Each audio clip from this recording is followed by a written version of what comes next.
Good morning, good evening, good afternoon. Today my guest is Ayla Schafer, and I'm really, really happy that finally we connect.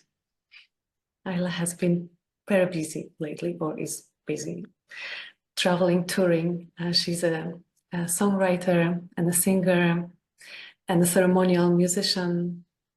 And she does workshops and retreats and circles with women. And she's also a voice coach. She's doing amazing work with Mother Earth and her voice and our voice. Yeah, so welcome. So good to be here together. Thank you. Yeah, so before we go into our conversation, I would like us to close our eyes if it's comfortable for you and just feel your breath for a moment and feel your heart for a moment and feel your body.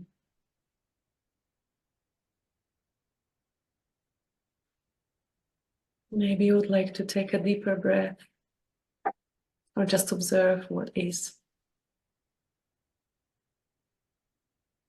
Maybe you will feel your heartbeat.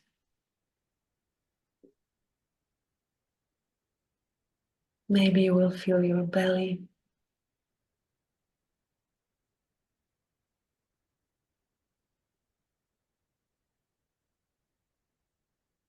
And into that space, I would like to invite our ancestors, all those who walked before us and who are part of our DNA right now. I invite your protection, your gifts, your presence. I invite our spirit guides, angels, all those guides from different dimensions, different realms.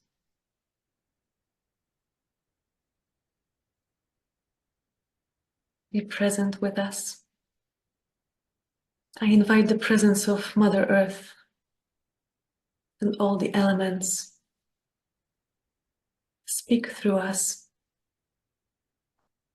nourish us, be with us.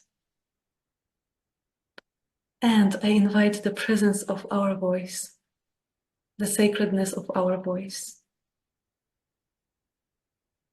and the presence of our voice.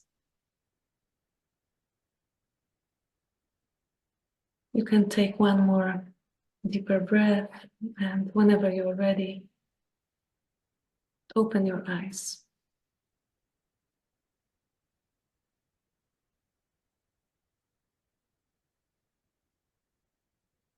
So welcome again.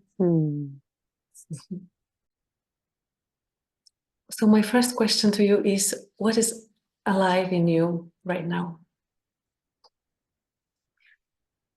What is alive in me right now is many deep reflections and contemplations around how to be with who we are, how to be the energy that is most needed in this time, how to be deeply aligned with the truth of who we are on a very deep level, our love, our light, our joy, our creativity, our inspiration, our hope, our vision, how all of this can be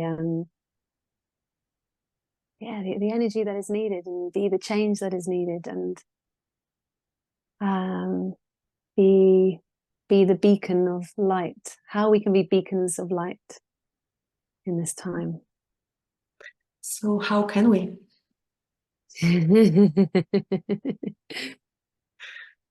Well, I can say that I've been on a real kind of roller coaster, shaken ride to reach the point that I feel I'm reaching in this moment, which I definitely don't see as the destination, or the arrival place. It's where I am right now in this process of emerging from having gone kind of very deeply into the darkness, you know, feeling like I had to go there somehow to learn something or to face something or to understand something, to be kind of like put through the fires of transformation, I guess.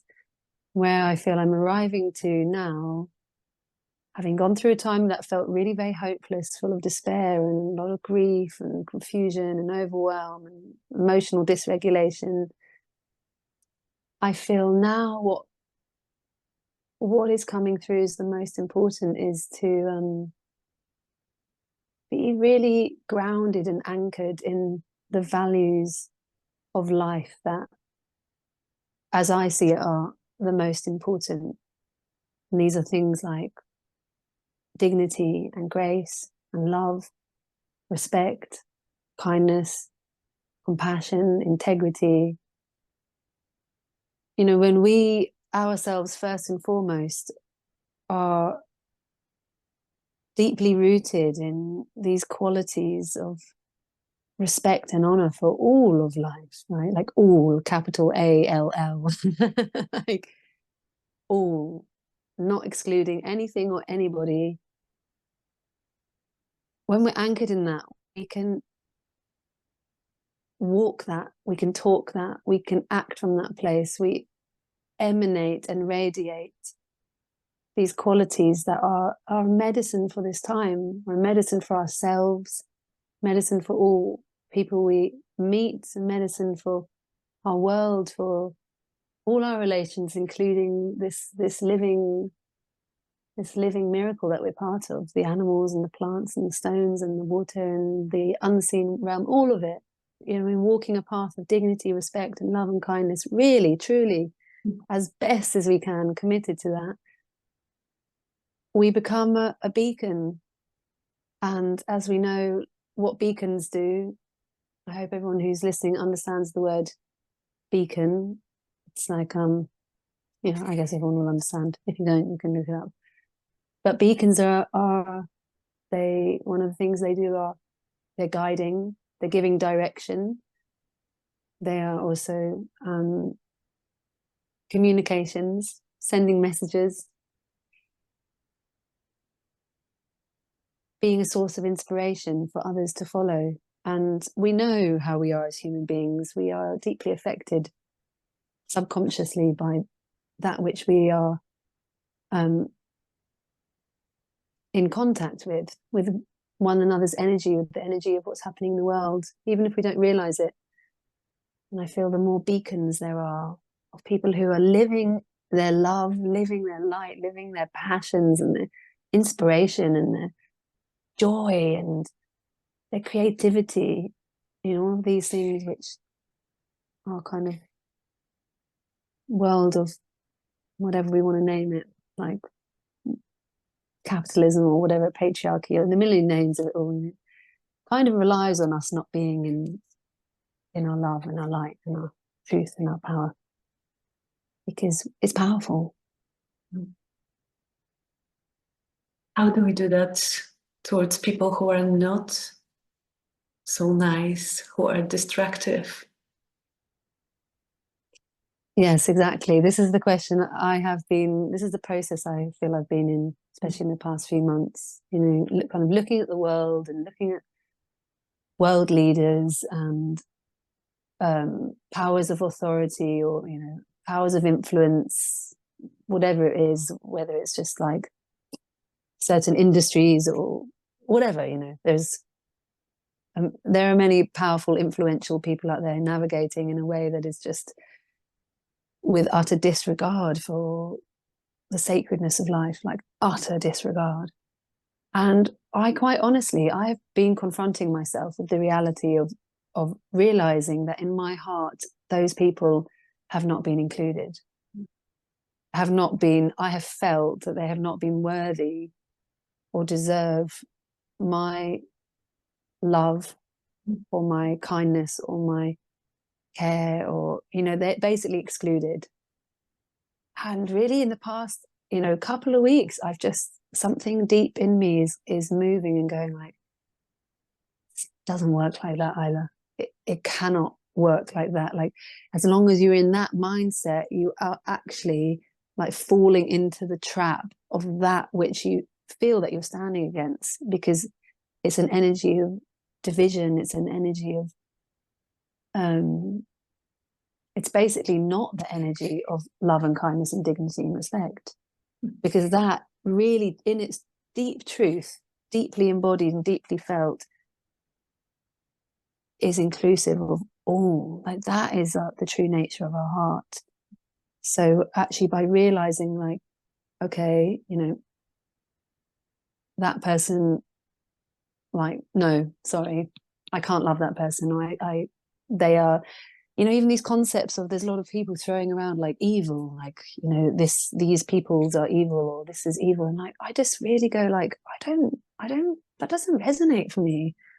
Like, were they born evil as a baby? You think there's a single baby on this earth that comes here and you can look at it and go, oh, that one's evil? No, we're all born the same, pure love, and light, and joy. And it's only our pain, it's pain and trauma that creates such distortion, disconnection.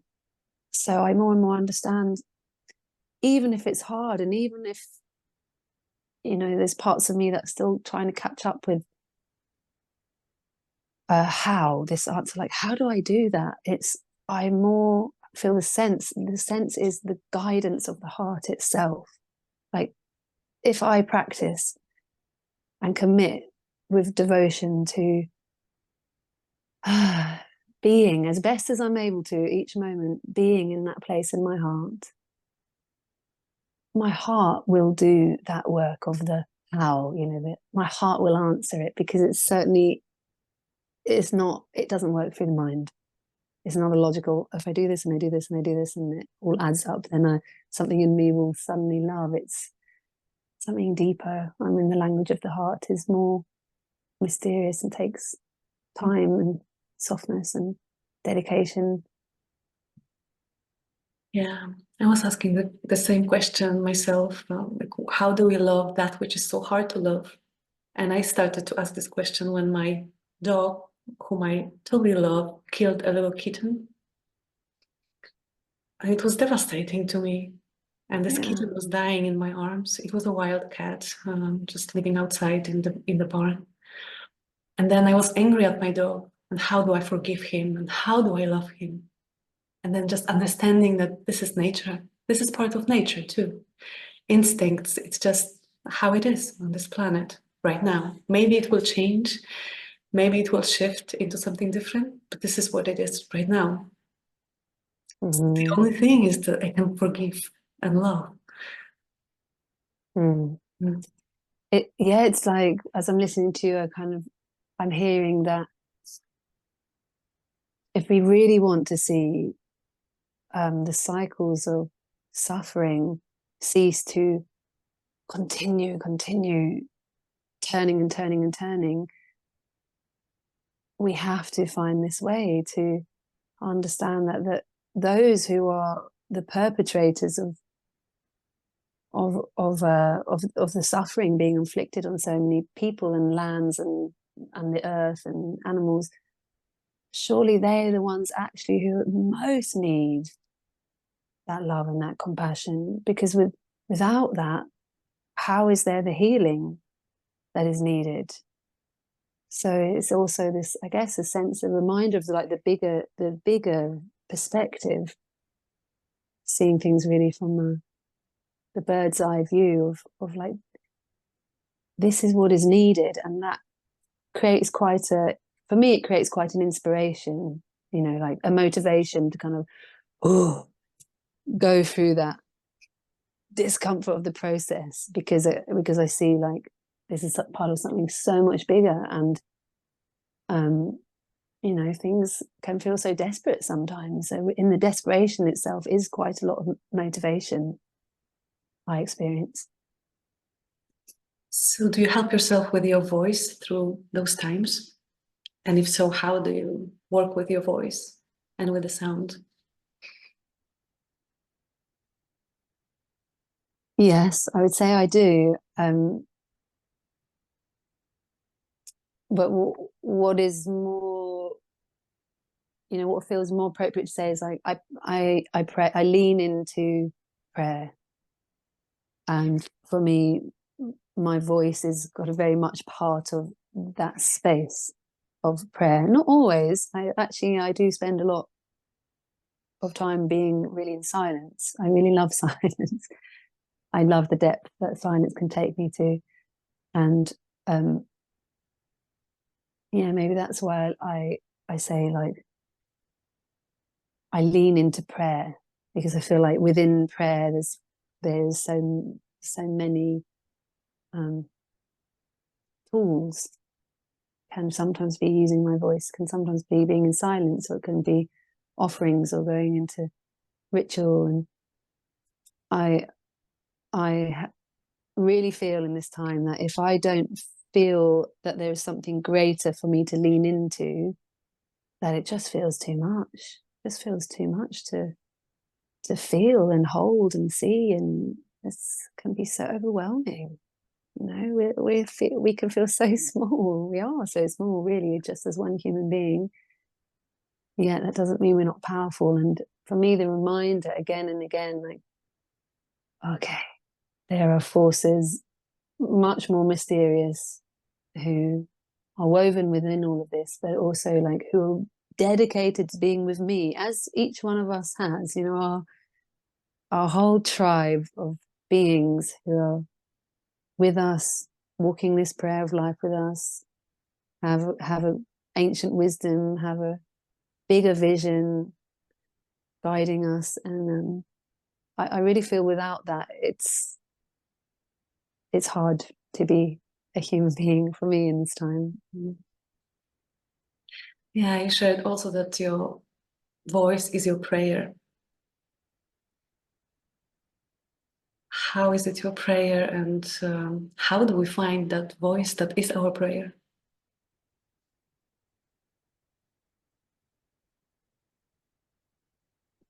I'm just going to sit with that question for a moment, because that's a very beautiful question. How is it my prayer, and how do we sit with that voice that is our prayer?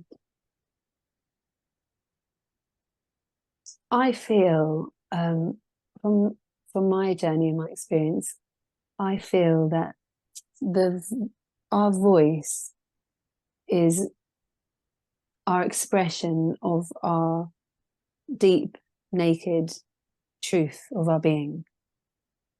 So our voice is not only our prayer. You know, our voice can be many things, but if our voice is the channel and like the, you know, the expression in form of the deep truth of who we are as a human, as a heart, as a soul, as a body, and beyond that, like the deep truth of who we are, connected to the source of all, connected to our ancestors, connected to the earth, connected to the elements. When we are accessing our truth and expressing it, and if in that moment what we are focusing on is our prayer, then really our prayer is a communication of the deep truth of who we are, and the form in which that is being expressed is through the voice. So it's almost like the voice is like the mediator or something, you know, like the bridge between these realities.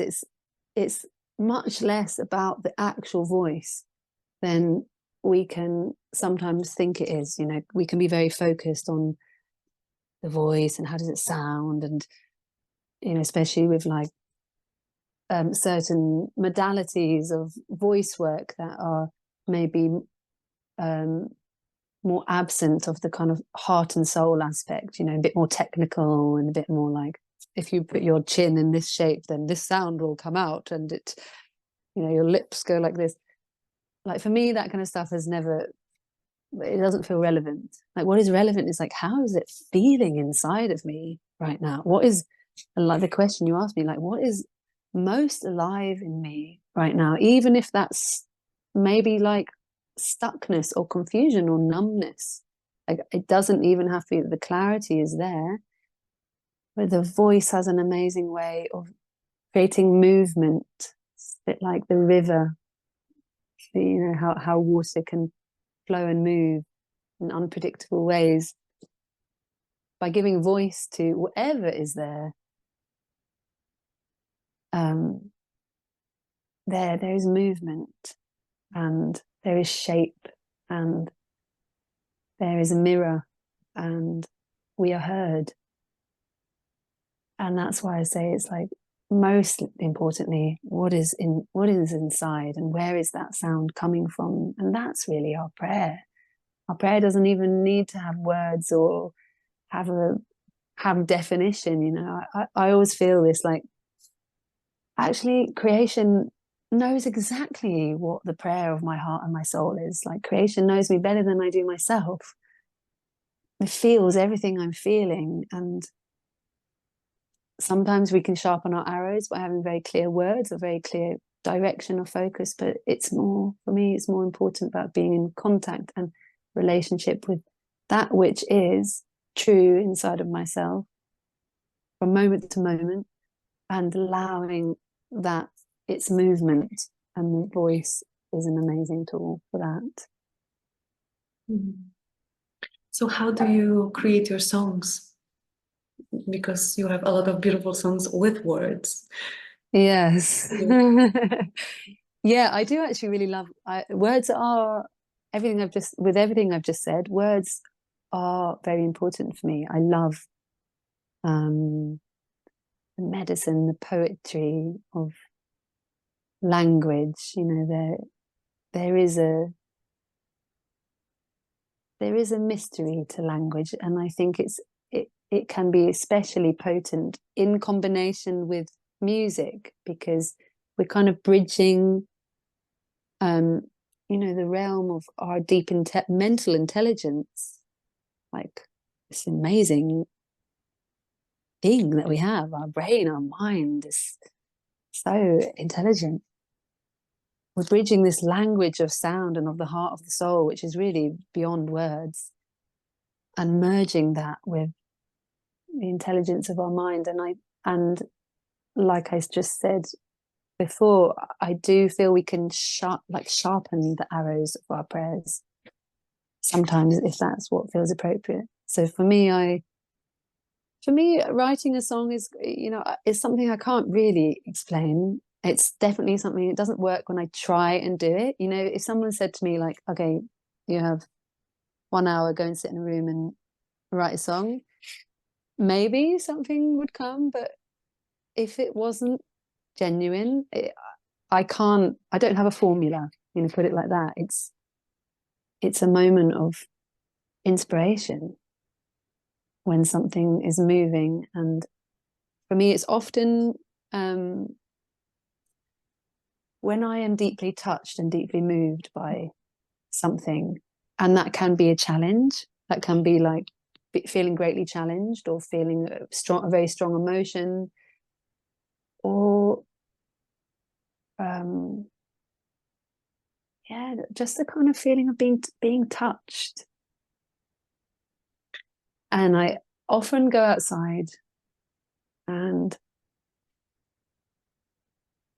it takes a long time. It takes a few hours. There's a process, but it just kind of happens. So I'm not really answering very well. And do you remember when you did it for the first time in your life? Oh, maybe, kind of, yeah, I think so. When I was about 15, I did write a song, but even back then, I remember it just kind of happened. It's like the impulse it's a bit like something builds up, you know, a bit like an internal pressure or something. And it's like, whoa, this really needs to come out. Like, it's kind of uncomfortable. And yeah, the song is like A little bit a like way birth. that's a bit like, yeah, there is a ripening. I have made that comparison to birth sometimes, because there is definitely a process of um like carrying the child, you know, like pregnancy, like something is brewing, something is growing. I'm in this process of like holding something and understanding, you know, however long, sometimes that's just within one day, or sometimes that's a few weeks.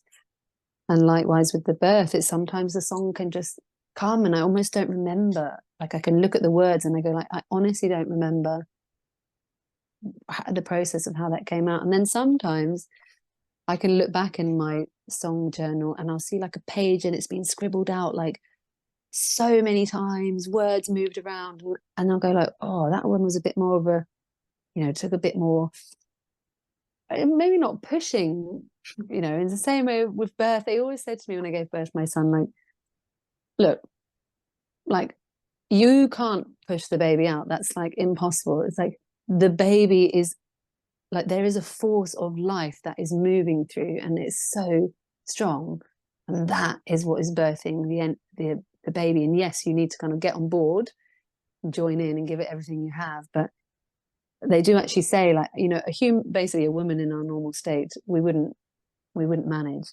And it's a bit like that with, I mean, it's a funny comparison, but it's a bit like that. Like there is something else, that is moving through, and we have to find, or I have to find my way to consent and respond as to what is needed. Would you say that it's like the voice of the earth herself sometimes that is speaking through your songs and your poetry? You know, I myself, I'm always like, I don't know, I think it's just, I don't know, it just feels like me. But I have reflections of people saying that they experience things like that. They experience that it's the voice of the earth, or they experience the voice of the ancestors.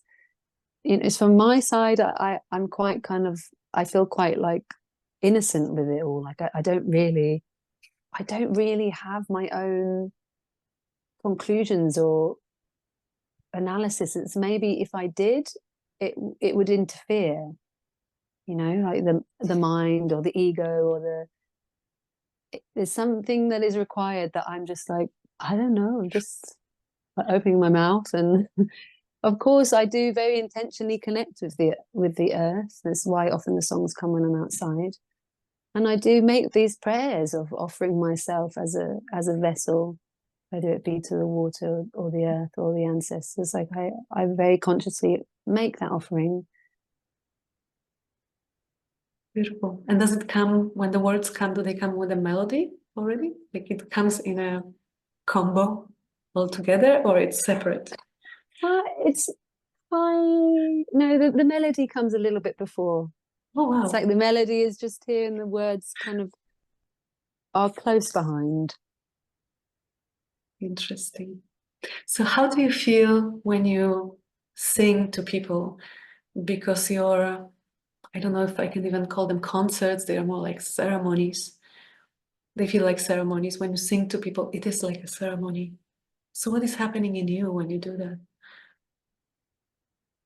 It's definitely my intention that it's more a ceremony than a concert. For me, I don't really I don't feel that I'm here to, you know, be some form of entertainment or just offer people an experience that then next week they go like, oh, I can't really even remember that moment. So I go very much with that intention of it being a journey, you know, a journey of carried by the spirits of the songs and the spirits that come with the songs and the prayers that I share, and then therefore, you know, the one prayer that we share together.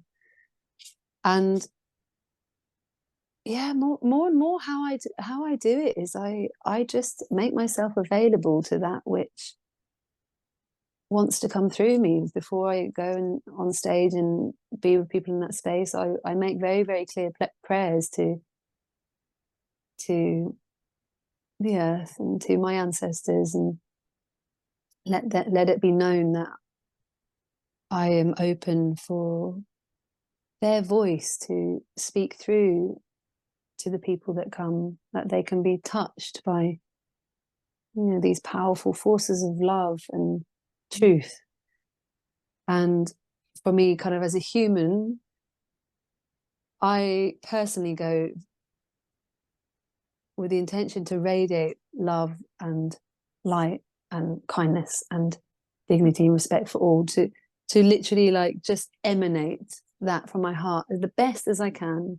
So often when I sing, that's, you know, that's where I am. I'm not always thinking about it, but I bring myself back often, like I'm singing from that, like the light of my heart, as if there's a big sun there. Is there any fear when you go, like at the beginning, before you start? Not really. It depends how big. The bigger ones, maybe I get a little bit anxious, but no, I used to. Now I feel a bit more relaxed. Yeah, and they're getting bigger and bigger right now. Like, so we met several years ago. I met you in Poland when I organized this tiny little ceremony with you. It was beautiful. I was really, really touched by what happened and the whole ambience. And you just create that, like when you say that you embody that space of kindness and love, it really feels like it, like you are sparkling this this energy, like little bubbles of love that touch people. It was really amazing, yeah, to experience that. You probably don't remember that, but we had a circle before that ceremony, and you came with a friend, and there were three of us, and there was this amazing thing that happened, because before that circle, I went to buy flowers, and I was standing there thinking for a long time, like, how many flowers should I buy? 10, 15, 20, and finally I bought 30 of them. And then when we got there, so there were three of us as like holders of the circle. It was you, your friend, and me. And when we got there, it turned out that there were 33 women, and one of the women brought three other flowers, like three roses. It really felt like it was guided, and just, I really, yeah, like I really feel deeply in my heart that time together. So you carry that essence of beauty and love, and each time when I listen to you, that's what's happening in me. Like it brings me back into alignment. Yeah. And this has grown. Like I see that there are millions and millions of people who listen to your songs on YouTube, and it just makes my heart sing, you know? Happy to see that. How does it feel to you that it just like exploded into space? I don't think I really get it, to be honest. I can't really comprehend it. Like I had a concert last night, and there was this moment that just everyone, it felt like everyone was, certainly all the people at the front, really singing along with all their hearts. And I said to them, you know, for me, I can never comprehend this, because these songs come in a moment that's so deeply personal. You know, these are like some of the most intimate moments with myself in my life. Like it's often when the song comes, like I can't, even my partner, like he can't be anywhere in the house, like even if he's just in the house, the song won't come. It's like so personal and so intimate with my prayer and with my process and with the spirit of life. And then I stand there and I go, wow, this song has become something deeply personal, intimate to other people's lives and healing journey. And this is like, it's just very mysterious. I don't think we can ever comprehend, because really what we're trying to comprehend is the power of music itself to connect us all into this kind of deep oneness, really, of how similar we are, how woven we are, how connected we are in our humanity, in our heart and our emotions and our challenges and all that we go through, and how music is really like a language of creation. And we as human beings, I believe, we specifically came here with this gift of creating sound and creating music. This is part of being human, and we've lost a huge amount of that in our world. And thank God everyone still loves music and everyone still listens to music. You know, it's taken different forms to our tribal ways, maybe when we would have been together and sitting around fires and singing and dancing every night, which many people are reclaiming. Yeah, the mystery of music. Yeah. So nice that you're so humble too in that explosion that happened. Yeah, beautiful to see. So we are also working with the womb. So what does it have to do with the sound? Does it have to do anything with the sound? And if so, how is it connected? It kind of connects to the question that you asked me more towards the beginning. You know, maybe the answer is more towards like, how is the womb connected, or a significant part of who we are as women, or as those who are in a female body. And the womb mysteries, you know, the sacred womb mysteries that our ancestors would have known so deeply, the woman as oracle and woman as priestess, and the medicine and deep wisdom of our wombs, not just as that which bears life and creates and grows and bursts the miracle of life, like physically, but really that spiritually and energetically and creativity, like our vessel, our chalice. And you know, in connection with the womb, with the voice, there is a whole scientific aspect of this, which I found when I discovered all this, I was like, wow, found it so fascinating. I think it helped me to kind of, you know, with our like modern conditioned mind, when things are scientific or there's like evidence, we can kind of go like, oh yeah, I'll maybe open myself up to that, and then it lures us in. But there is a whole science of, if you look at the physiology, there's amazing photographs and or drawings of the physiology of the jaw and the pelvis, the larynx and the vagina. There's these physiological similarities that are incredibly distinct, and they even say that in the creation of the fetus, very early in the development of the fetus in the womb, there would have been one cell that had two indentations on either side, and this one cell split into two cells where in between, and then then continue to split, but basically that indentation and that indentation on either side of the cell, as it split, the indentation became the jaw and the other indentation became the pelvis, and in between grew the spine. So for me, I go, wow, that's pretty fascinating. Like the physiological and cellular connection between this whole area that is the physical realm of our voice, and the whole area which is the physical realm of our pelvic bowl, our womb, our ovaries, our vagina. And through my explorations and studies and different people who have been doing this work for a long time, I've begun to experience that it's very apparent that there is a connection. Also in giving birth, it's very apparent. They often say to the women, you know, like, relax your jaw, and there's certain things you do with your mouth because you're literally relaxing the muscles of the pelvis. And it's the same with the voice, like through working with the physiological aspect of the jaw, or vice versa, of the pelvis, we can very distinctly and clearly see an effect on the, you know, the counterpart. So through relaxing our pelvis, we can relax our jaw, and through relaxing our jaw, we can relax our pelvis. And why is that important? You know, why is the physical important? Well, the physical is that which is creating the resonance and is the home to this energetic center. And yes, it is an energetic center, which is why women who've had their womb removed still totally have this energetic center.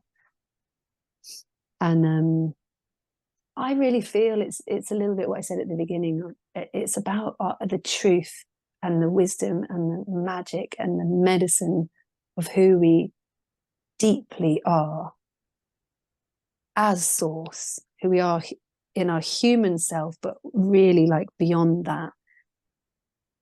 And by being more deeply in our bodies and deeply in the energetic center of ourself, being our womb, we are connected and anchored in something really, really, really powerful in our own beings and also in this world. And by giving that a sound and that a form, well, this is really powerful and deep and strong and scary and delicate. There's a lot of trauma in the pelvis. There's a lot of trauma around our journey with our voice and our expression and our truth in being seen, not just in our lifetimes, but in looking at the story of women over the ages, the witch hunts, how dangerous it was to be in our truth, to speak out, to sing songs, to make incantations and prayers. Like, incredibly dangerous. There's so much reason why we have frozen and buried and hidden ourselves. Also, our pelvis, of course, is like the center of our sexuality. There's so much danger in being free in our sensuality, our sexuality, our power, our wisdom, our earthy roots. And this is why it's a tender and deep work to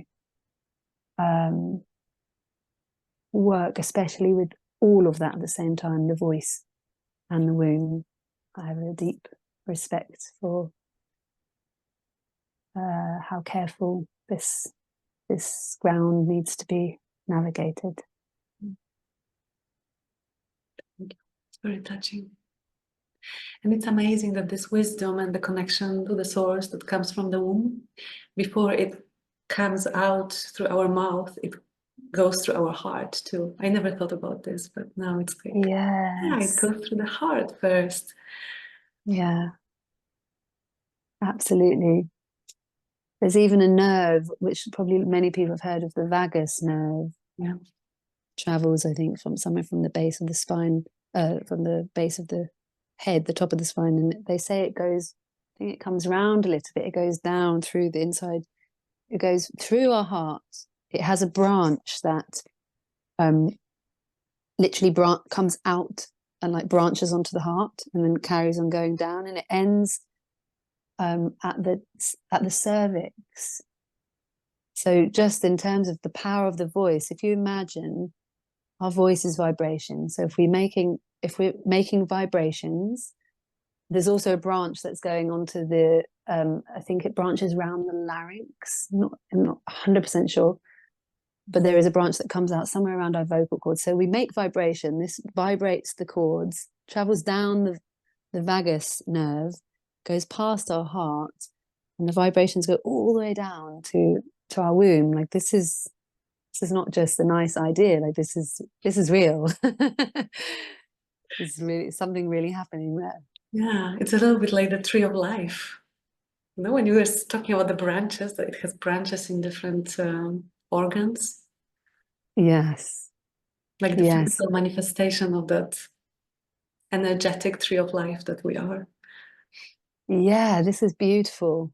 Yeah, the roots anchored in the earth of our womb. Great mother. Yeah. So I was also reading that you have become an activist and that you are planting forests and that each ticket sold is a tree planted. Can you talk a little bit about that? It's fascinating. So I more refer to myself as an artivist, which is artivist, yeah. An artivist, like I don't know who came up with this, but there's quite a few people using it now. Using art as a form of activism, basically, like using art and taking that next step into action, sacred action, responsible action. Well, there's a little story behind it. It's when my son was, I think he was about 6 months old, and it's relevant to refer to my son um, because of how being a mother gave me a much deeper sense of responsibility to take care that there will be a future for our children, right? Something really terrifying about having a child in this time and going like, I don't feel I can guarantee anything for their future. And it's incredibly painful. And also within that is a great motivation. And this summer, when he was about 6 months old, there were some fires, one of the many big fires, as there is often many, every summer there's big fires somewhere. There was a really big fire, I think it was in the Amazon. And I was so disturbed by it. And I wrote a song called Music Plants Trees. And with the song just came this very, very clear vision to plant trees through music. Whether that be through selling music that then gets donated towards ticket sales, and a big part of it is not selling music towards ticket sales, selling music towards planting trees. The revenue goes towards planting trees. The other aspect is planting trees through tickets that are being sold. It's such a simple thing. Basically, for every ticket that is sold, a percentage of that goes towards planting trees. So we often measure it that it's like 1 or 2 trees. So it's kind of quite tangible, that it's like, oh, look, we just made a forest. Here we are. Everyone just did what they love doing. Like no one actually did anything differently here. And every single person, it's 40 cents to plant a tree. This is not very much at all, And then bam, you suddenly have like 1,000 trees that are planted. This is already a small forest. And within this vision is really the concept of inspiring reciprocity to become the norm again within our modern world, as it would have been for our ancestors and for tribal people, indigenous people who live in that way of understanding that is the law of creation. Like there is balance, there is reciprocity, there is a cycle where there is a giving and a receiving, and without that the sacred balance begins to tip. And when we look at our world, we go, that's a big part of what's going on, is we have lost this very simple understanding of reciprocity is not a choice, it's a natural law. And us human beings, in our absolute arrogance, we think we can go against the laws of nature and not pay a price for that's going to eventually catch us up. This is something that has to change. And for myself as an individual, I just felt very inspired to kind of create something to become the norm in my own reality, in the way that I'm working, and also to kind of be part of this movement, that it can again become normal, that with everything we do, we find ways that is giving back to the earth, giving back to the animals, giving back to the people, distributing wealth and taking care in all the millions of ways and areas that it is needed. So have you created some kind of organization that takes care of that?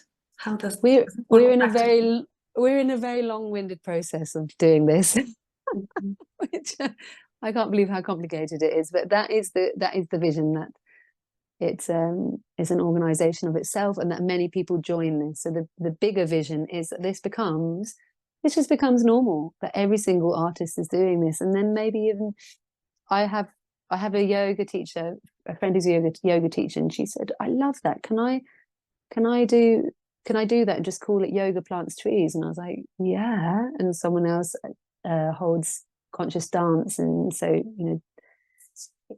it's really a seed of inspiration of like, wow, we can just be doing what we're doing, but bring more consciousness and awareness and ask this question, like, how can I give back even more by what I'm doing?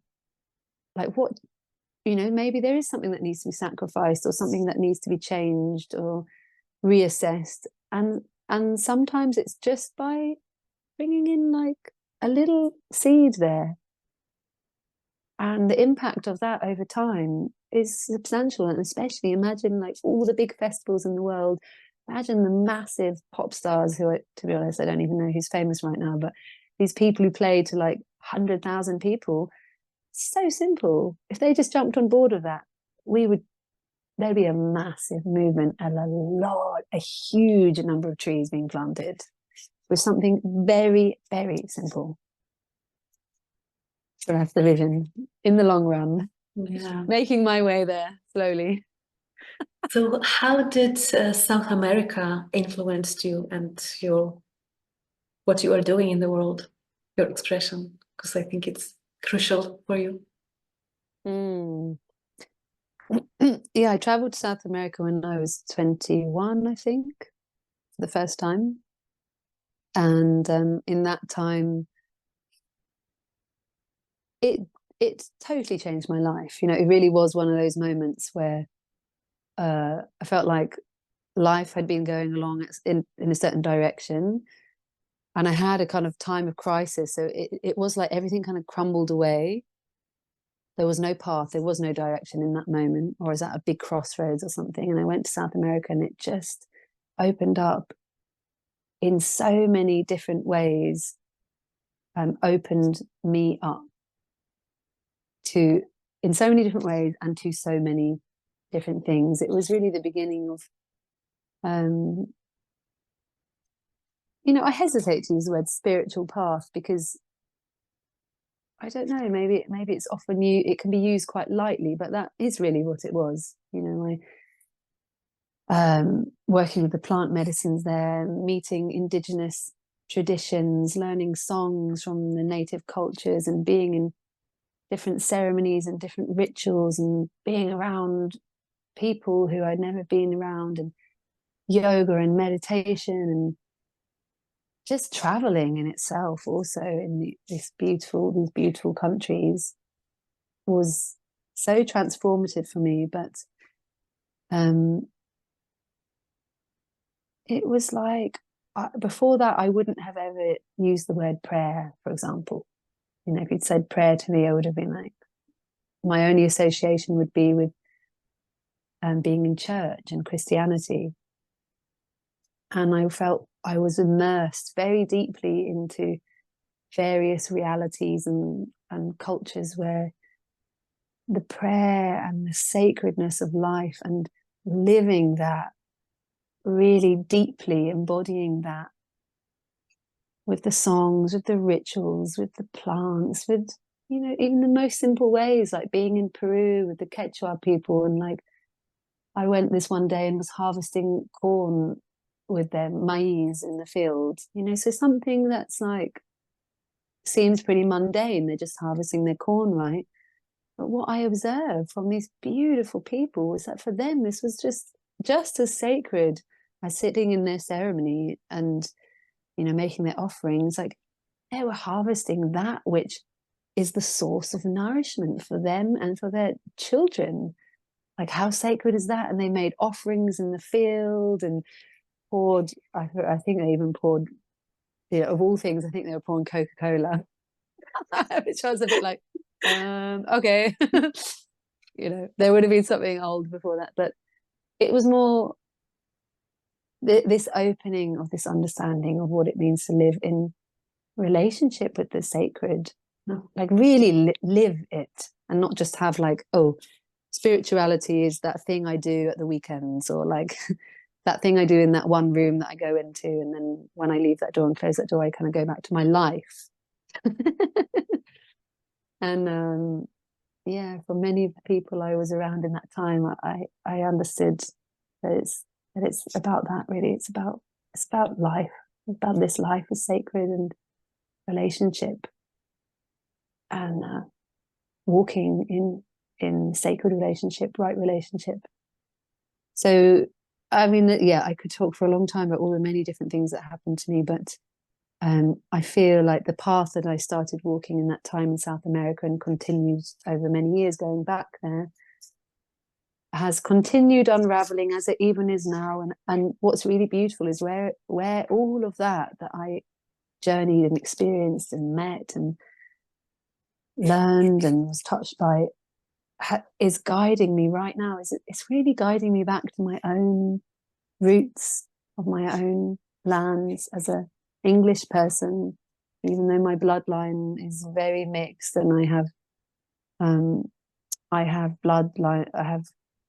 South American blood from Chile and from Argentina, so like it is part of my ancestral heritage, but all of it is really bringing me back to connecting with my Celtic roots, with the ancestry of the lands in which I was born into in this life, and bringing me home to an incredibly deep sense of belonging and remembering of myself as an indigenous to my own land, which now I look back, I can realize I was so hungry and searching for this sense of belonging and a sense of something that makes sense in a world that makes so little sense to me. When I'm in the presence of indigenous people, I just like, there's no words for that. I'm so deeply touched, and yet I so often felt like I'm not them. I'm not Quechua. I'm not Mexican. I would want to just pour myself into it and merge and learn everything about that tradition, and something always felt like, I guess, a great sadness of realizing the immense emptiness in my own being and in my own heritage. And the more I've learned about the story of my land and what has happened to the indigenous peoples there, and colonization and witch hunt and all of this stuff, I understand that's a deep wound that I think there is healing in connecting with other cultures. We can heal the wound of our own ancestry and our own beings through like receiving the medicine from other cultures, but they can never completely fill that, because that emptiness is a very specific emptiness, from depending on where we come from. And what I'm experiencing now is the deep, healing, maybe it is right to say healing, homecoming. It feels more like the deep homecoming, which is kind of like bringing memory and remembering into that emptiness. And it's very specific to where I come from and to my ancestors of my blood lineage. And this is my path. I don't want to speak for, we all have our own journeys.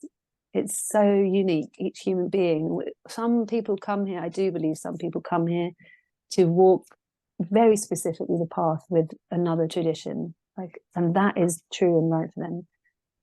But for me personally, it feels really beautiful to feel how much I learned from all these amazing cultures and traditions, and how really they've all been kind of lovingly passing me onwards, like, thank you, you've received what you needed from us, the inspiration, and here's some embers from our fire, like, take these embers with you, take them to the fire of your own land and your own heart, that you can light again those fires that I believe they must be reignited for the healing of this earth and the healing of humanity, all lands.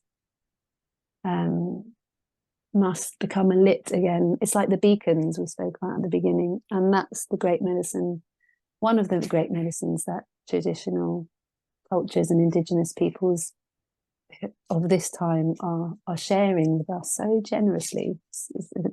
Their generosity is beyond my comprehension. Beautiful.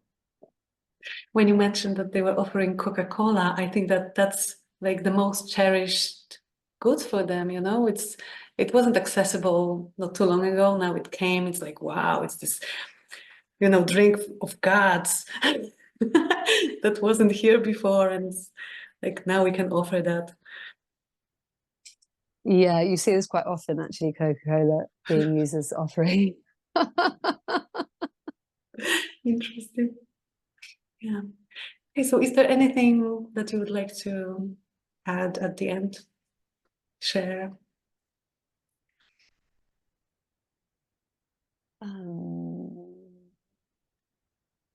No, nothing is jumping out right now. Okay, so let's close our eyes again for a moment and take a breath into your belly, into the source.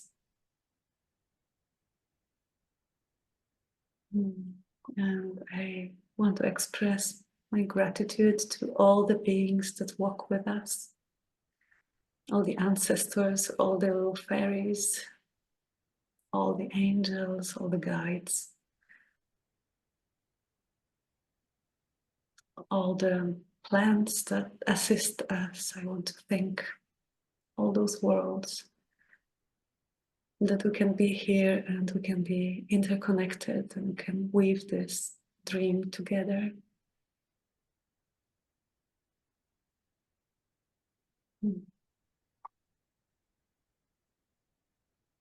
I thank for the blessings that we receive every day of the air and water and fire and earth and ether.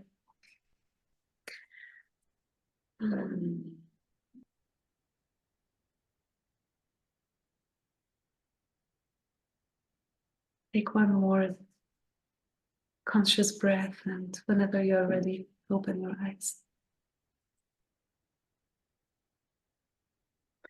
Thank you so much. Thank you.